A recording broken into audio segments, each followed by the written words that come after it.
Hi there. My name's Les Hollander from Spotify. I am the co-chair of the Audio Day Committee for the IAB. I wanted to welcome you all for coming today. Thanks for hanging in with all of us.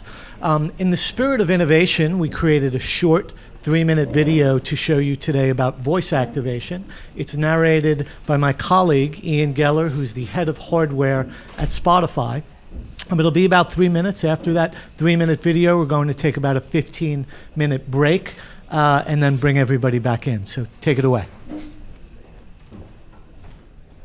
Hi, everyone. Sorry I couldn't be there with you in person today.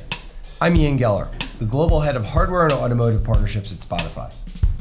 One of the areas that my team is spending a lot of time thinking about is voice control and how it impacts Spotify, our listeners, and how they listen across a broad range of home audio and other devices. I wanted to spend a few minutes today showing you what's capable with voice control and provide some perspective of where it's going and why it's important to us. So let me talk about history first. Historically, voice activation technology has always really seemed like a gimmick. You really needed to know how to use these platforms. You needed to know the very specific keywords to use and how to use them in a very specific order. If you didn't study up first, the platforms weren't really useful. They worked when you knew what you were doing, but in order to really know what you were doing required more effort than the vast majority of people were really interested in investing in the platform. All of that changed with the release of devices like the Amazon Echo and the Google Home. All of a sudden, you can talk to these devices. You can use your natural language.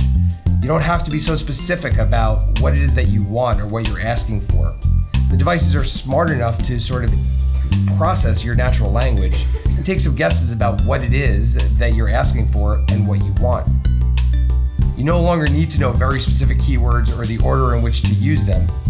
Now all of a sudden, this thing that used to seem like a gimmick now almost seems like magic. So here's the Amazon Echo. The Echo is great when you know exactly what it is that you want. Alexa, play Tangled Up in Blue by Bob Dylan. Tangled Up in Blue by Bob Dylan from Spotify. Alexa, stop. And it even knows how to respond to less specific requests. Alexa, play Bob Dylan. Playing songs by Bob Dylan from Spotify.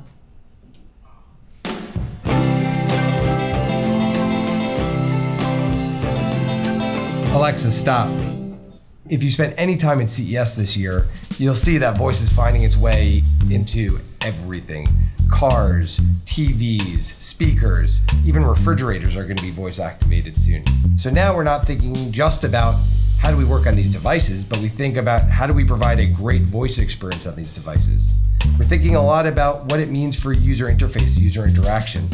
How do you respond to a user's request when there's no screen? How do you give a user the option to choose between what it is that they want or might not want, what they asked for, what they didn't? Alexa, stop. Alexa, stop. Yeah.